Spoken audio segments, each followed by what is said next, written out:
কি হয়েছে তোমার? সকাল থেকে কিছু খাওনি, মুখটা তো শুকিয়ে গেছে কেন? এর মধ্যে বোধহয় 4 বার খাওয়া হয়ে গেছে। তোমার হাতের ব্যথাটা কেমন আছে?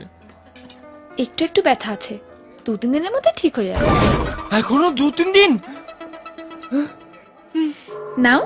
খেয়ে দে না, ও যখন খেতে চাইছে না। আরে এরকম ভাবে কি করে হয়? নাও। কাকিমা নিশ্চয়ই ওকে খাইয়ে পাঠিয়েছে। আরে আমি খাবো না বলছি তো।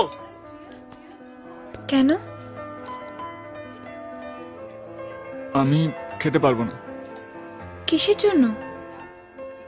তোমার জন্য। আমি উপোস করেছি, যাতে তোমার ব্যথাটা তাড়াতাড়ি চলে যায়। পারি না।